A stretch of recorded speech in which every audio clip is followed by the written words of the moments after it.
पानी पी सकते थे। सोचिए हमारी और आपकी कदर हुआ थी कि कुत्ते के बराबर भी हमारी और आपकी कदर नहीं जी। संविधान में अधिकार दिलाया गया है। Doctor B R. अम्बेडकर साहब जी ने लिखा है अनुच्छेद 17 के अनुसार कि छुआछूत वाली बीमारी का अंत इस संविधान के अनुच्छेद 17 के अनुसार कर दिया जाएगा। लेकिन आज भी समाज में यह व्याप्त है। वैसे पुरानी एक बात कहते हैं कि बड़ जात बतियवला से और छोट जात तब वही मानत है।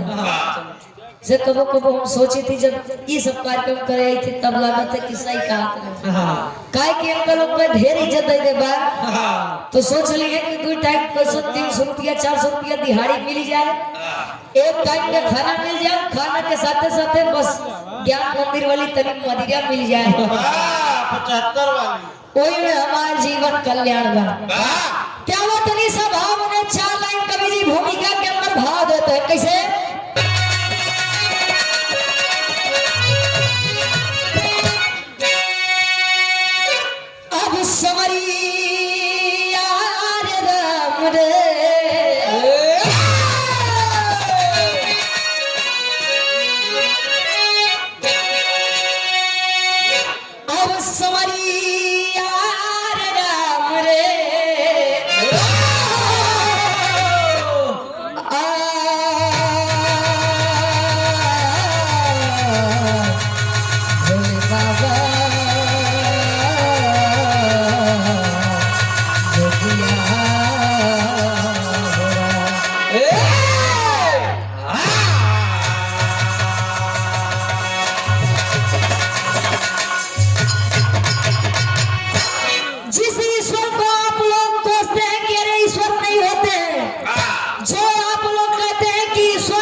जब तू अपने माई बाबू के नहीं होता तो हमार का होगा, जब माई बाबू के नहीं खुशी कराता तो हमारे लगे कहाँ तू निस्वार्थ तू होगा। तो उस भक्त और भगवान के लिए कभी का लिखना है का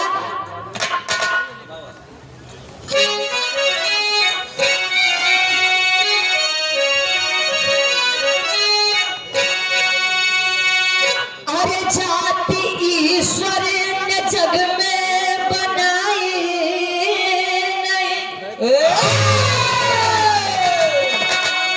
जाति मनवादियों की यहाँ चाल है। जाति से कोई छोटा बड़ा है नहीं,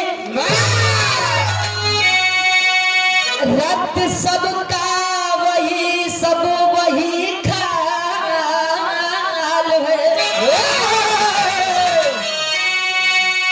जन्म से जाति होती नहीं थी यहाँ, कर्म से जातियाँ समझे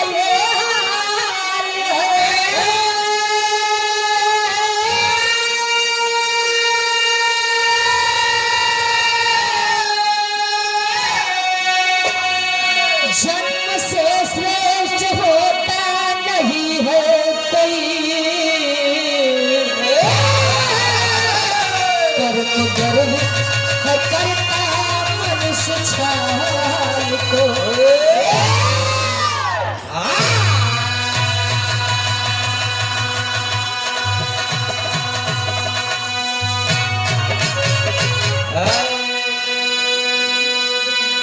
जाति ईश्वर ने जग में बनाई नहीं, जाति मनवादियों की यहाँ चाल है। पहले के समय में जाति कामों के आधार पर बांट दी जाती थी। इसे लोग संत शिरोमणि गुरु जी को चमार शब्द कह के संबोधित करते हैं। तो मैं एक बात आप सभी को बता दूं, संसार में कोई भी व्यक्ति हो लेकिन वो चमार ही है। चमार इसलिए है क्योंकि चा से होता है चमड़ा, मां से होता है मांस और रा से होता है रक्त। इन तीनों के बगैर चाहे उच्च जाति के इंसान हो चाहे नीचे जाति के आदमी हो, किसी का भी संपूर्ण रूप से खाल नहीं तैयार बा। गुरुजी पहले के लोग काम करे, केहू कथा कहे तो के पंडित कह दे, केहू बर्तन बनावत बा तो के का कहे ठठेरा है, केहू चमड़ा के जूता बनावे, चमड़ा से संबंधित कोनो काम करे तो ओके लोग चमार कह दे। जो जातियां पहले कर्मों के आधार पर बांटी जाती थी, वही आज जन्म के आधार पर बांट दी गई है। पहले के समय में राजाओं का शासन चलता था, तो राजाओं का लड़का चाहे गूंगा हो, बहरा हो, अंधा हो, लंगड़ा हो, लूला हो, फिर भी वह राजा कहलाता था। भारत देश आजाद हुआ 15 अगस्त 1947 को। भारत देश का संविधान लागू हुआ 26 जनवरी 1950 को। तो हमारे समाज में, हमारे भारत देश में लोकतंत्र आया। लोकतंत्र का मतलब होता है कि जनता का शासन स्वतंत्र रूप से, आप लोग यहाँ पर बैठे हैं और हम बिरादर हैं, तो ये लोकतंत्र की देन है।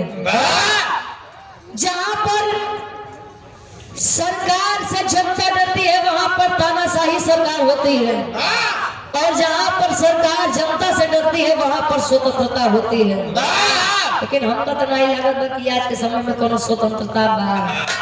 सोना के दाम देखता है, इतना दिन पर दिन महंगा हो जाता बा। गरीब घर के इंसान कैसे शादी करें? कवि जी बड़ी बढ़िया गजल के भाव देते हैं, नहीं संसार के बोधे कैसे।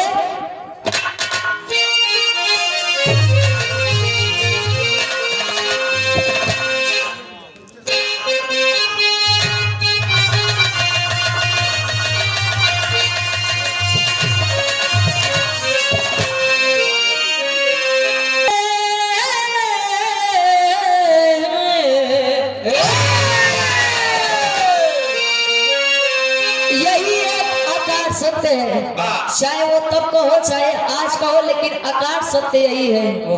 बने के ढेर रहा, लेकिन जो दिन इस संसार से जाबा तो तोरे भाई आ भौजाई ब दीदी यहाँ जी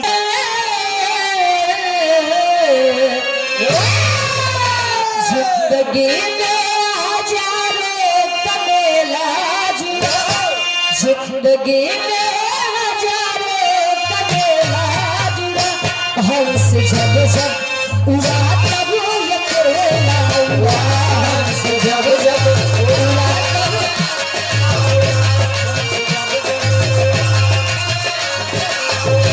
जिंदगी में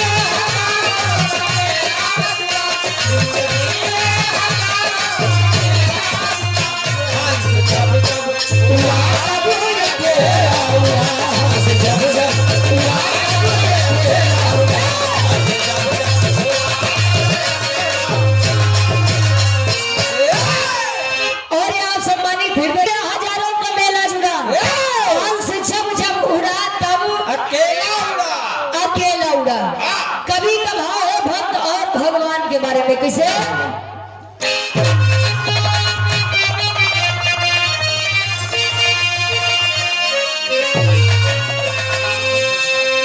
अरे भक्त परी जब भी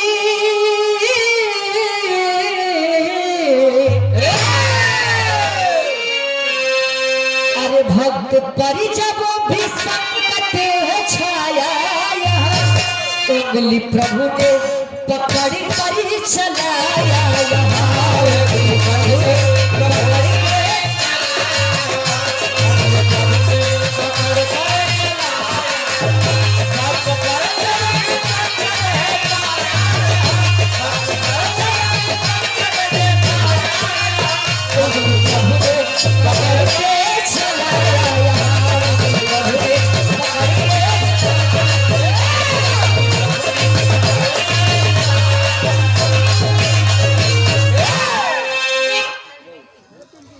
कहे भक्त पर जब भी संकट छाया, यहाँ उंगली प्रभु ने पकड़ कर चलाए। यहाँ मान लीजिए स्वामी, और मान लीजिए साहब, अगर दिल में आस्था है तो ईश्वर हमारे अंदर भी मौजूद है, और नहीं मानेंगे तो साक्षात ईश्वर भी आ जाए, तो ईश्वर का मतलब ही कुछ नहीं होता है।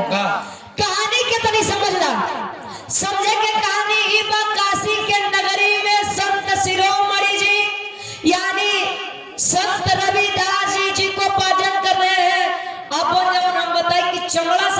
संबंधित कार्यों को करने वालों को लोग चमार कह देते थे। और आज के समय में लोग चमार हो गए। गुरु जी, आप लोगों को गर्व होना चाहिए कि आपके जाति में इतने बड़े बड़े महान वीर पुरुषों ने जन्म लिया। एक ऐसे इंसान, एक ऐसे व्यक्ति डॉक्टर B.R. अम्बेडकर साहब जी, जिनके संविधान को आज पूरा भारत देश मानता है।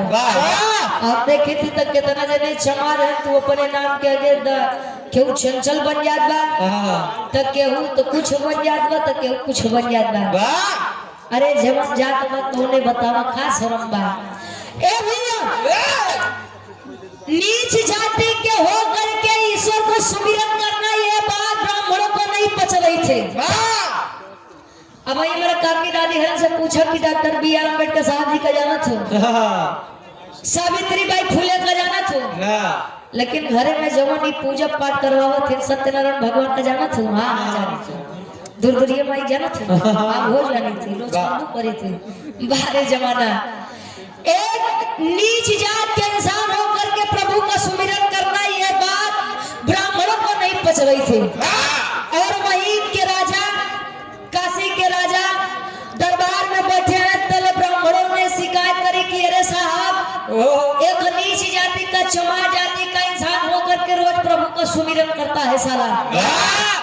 कहे नहीं कि राज दरबार में एक स्वामी के प्रतिमा लेके आवा, और जवन प्रतिमा जेकरे बुलाए से करे पास चली जाए, वह सबसे अनन्य भक्त हुई भगवान श्री कृष्ण के। प्रतिमा रखाई है बीच सभा में, सभी ब्राह्मण आए, और ब्राह्मणों में से संत रविदास जी को भी एक कुत्तों के बराबरी का अधिकार देकर के पीछे खड़ा किया गया। तले सब ब्राह्मण अजमावत है, काय अजमाए, एक लाइन गीत लगा दो गुरु जी।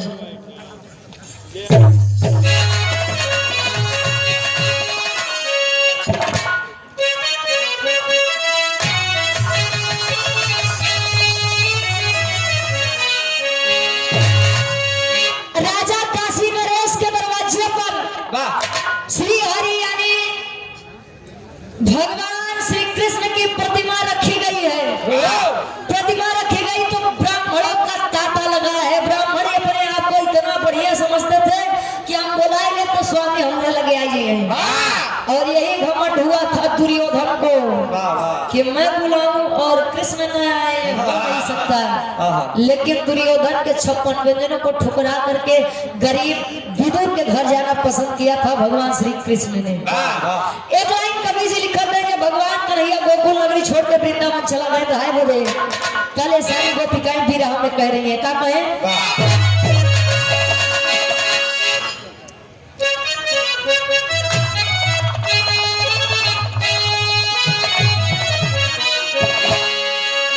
तो प्रभु आप बसो वृंदावनी में,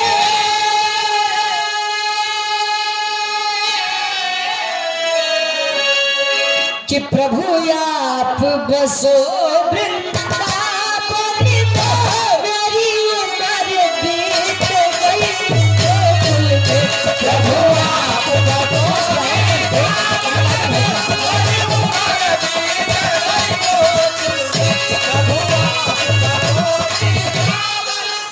नगरी में। राजा काशी नरेश के दरबार में मूर्ति का आयोजन रखा गया। तले होता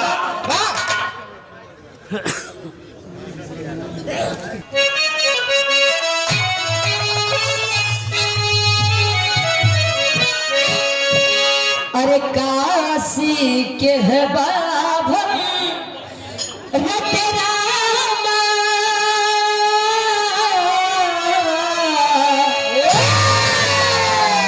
अरे काशी के है बाभन रते रामा, मूरत नाटस से मशहूर काशी के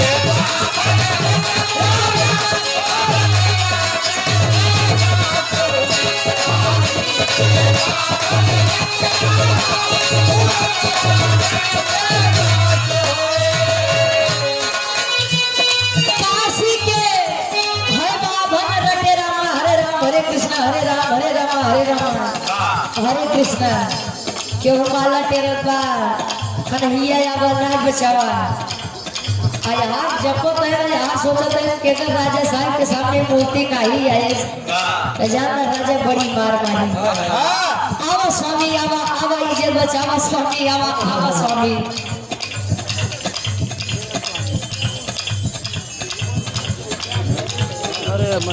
जब बीत गया है सदा जावा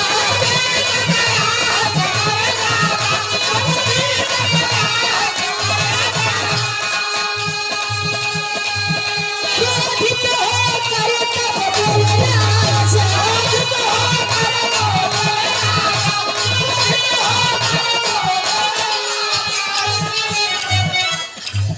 क्रोधित होकर के बोले राजा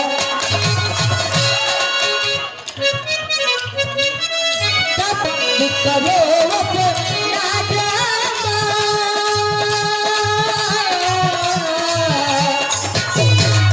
अब बंद करो अपना ड्रामा मोर अपना दस से दस अब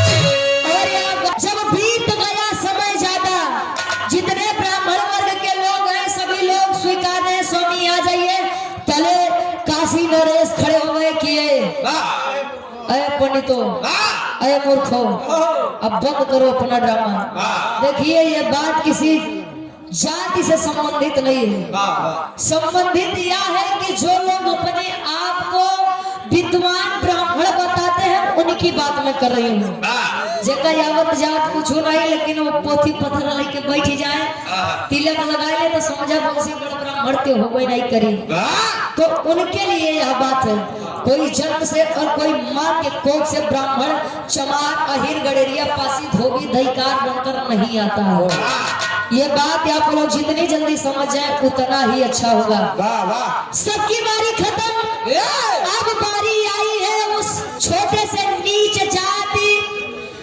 जिनको लोग चमार शब्द से नवाजते थे आप शब्द शिरोमणि गुरु रविदास गुरु जी की जब पारी आई उन्होंने बस इतना कहा स्वामी अर्जी हमारी है मर्जी आपकी है चाहे तो आप अपने इस भक्ति की लाज बचा लीजिए और आप चाहे तो इस भरे दरबार में मेरी लाज इन लोगों के सामने कुचल दीजिए तले इतनी बतिया सुन के हो टेरी के भाव में कवि लिखते हैं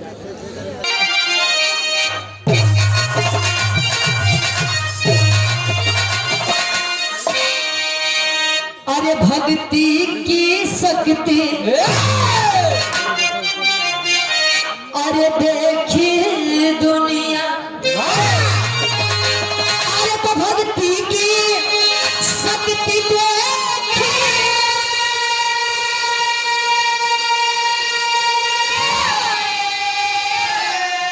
अरे तो भक्ति की शक्ति देखी ये दुनिया तो भक्त हंसकर सोते जग की सभी चुनौती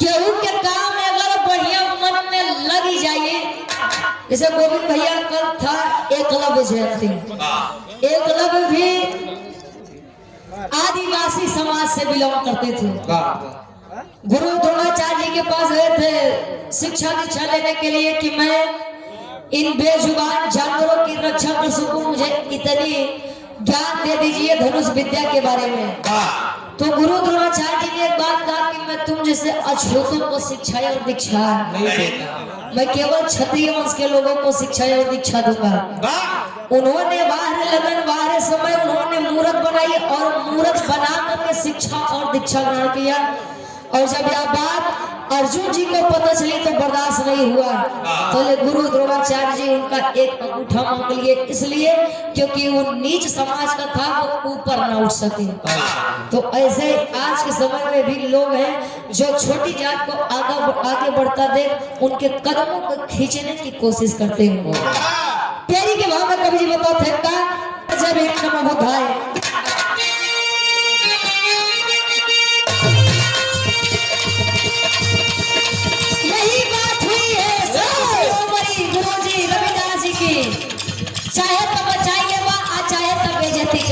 बा तले होता उ बेजवार मूरत कन्हैया जी के मूरत तब तक हलचल मचल बा कैसे मूरत चल कर पास गई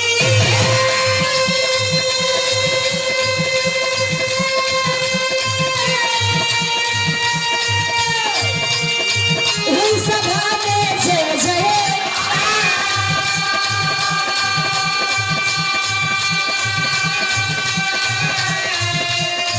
सत्य भक्त रविदास जी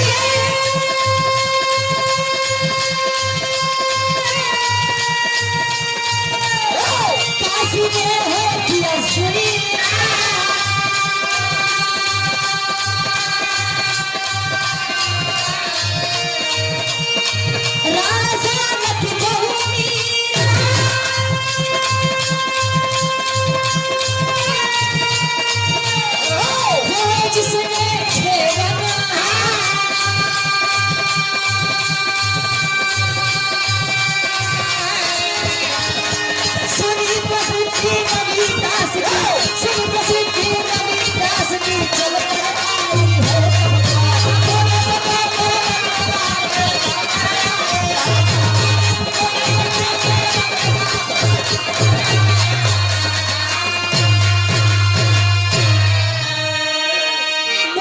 चलकर पास गई है बीच सभा में होने लगी जयकार जय जयकार होने लगी। अरे बाप रे बाप जिनको नीच समाज का जान करके हम लोगों ने कभी कुछ समझा ही नहीं आज उनके एक बुलावे पर भगवान कन्हैया की मूर्त टस से मस और उनके पास आई पूरी काशी नगरी वही काशी नगरी जिनको लोग बताते हैं कि भगवान भोलेनाथ के त्रिशूल पर टिकी हुई है। आओ भैया राजू भैया काशी नगरी वही काशी नगरी जिनको लोग कहते हैं कि भगवान भोलेनाथ के त्रिशूल पर टिकी हुई है।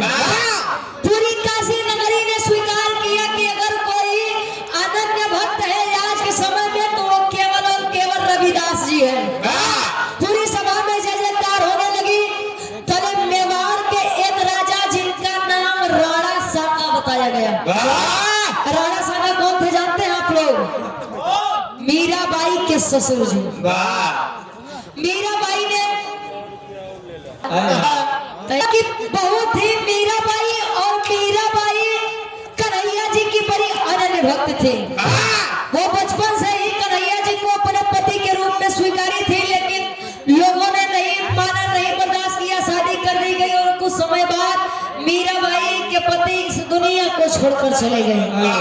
फिर भी मीराबाई के ऊपर कोई प्रभाव नहीं पड़ा। वो आज भी कन्हैया जी को अपना पति स्वीकार करके 16 श्रृंगार करती थी और ये बात पूरे मेवाड़ को नहीं पसंद आ रही थी कि एक विधवा होकर के 16 श्रृंगार होत का एक लाइन गीत लगत बा कोनो दुलही आजे कल के मौसम में अपने सैया जी से कहे का कहे